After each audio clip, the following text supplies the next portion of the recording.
அது வந்துங்க, நம்ம வாழ்க்கை நம்ம வாழ்க்கை கல்யாணம் ஆகி எப்படி வாழணுங்கன்னா, நம்ம வாழ்க்கை கல்யாணம் ஆகிட்டாவே உங்களுக்கு வாழ்க்கை வந்து சுவிட்சமாக அமையணுங்க.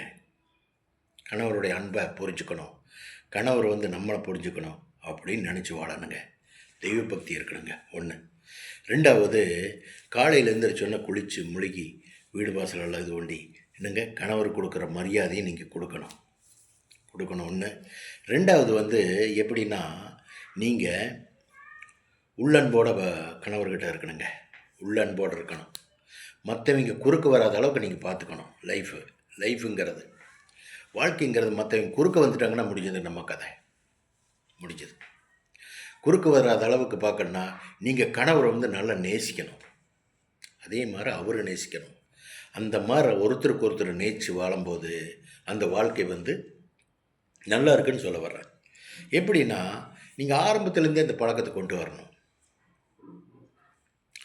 கல்யாணம் பண்ணின அடுத்த நிமிஷமே இனிமேல் இவர் தான் நமக்கு லைஃப் லாங்,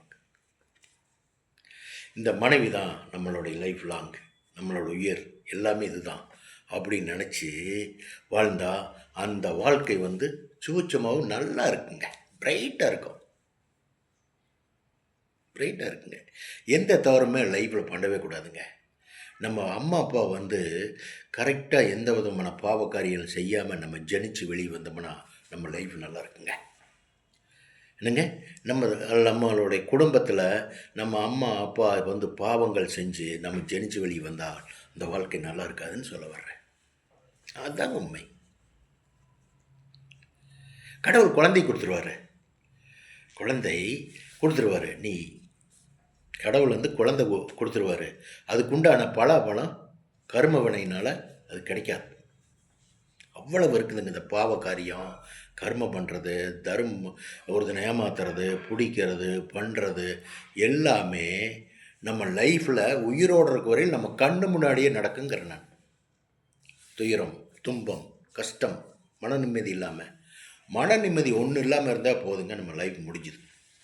அதை கொடுக்காம அந்த மன நிம்மதியை கொடுக்காம பார்த்துக்கணுன்னா நாம் கரெக்டாக நடக்கணும்னு சொல்ல வர்றேன். கோடியே பணம் இருக்குது, சடனாக எந்திரிச்சு டிஃபன் சாப்பிட முடியல, சாப்பிட்றோமான்னு அப்படி சாப்பிட்டாலும் அரை இட்லி தான் சாப்பிட முடியுது. ஏன்னு பூரா வேதனை. இந்த வேதனை வர்றதுக்கு என்ன காரணங்க? தவறான முறையில் அப்பா சேர்த்துன சொத்து ஒன்று, நாமளும் அந்த சொத்து அனுபவிக்கிறோம் 2. இதுதாங்க நம்ம நிம்மதியெல்லாம் போகிறது. என்னங்க, நிம்மதியெல்லாம் போகிற காரணம் இதுதான். அப்பா சொத்தி வச்ச பாவ சொத்தை நீங்கள் அனுபவித்து வாழ்ந்துட்டு இருக்கிறீங்க. எப்படி நீங்கள் ஃபியூச்சர் நல்லா இருப்பீங்க சொல்லுங்கள் பார்க்கலாம். இதுதாங்க உண்மை. வச்சுட்டுங்களா? பாய். ஓகே.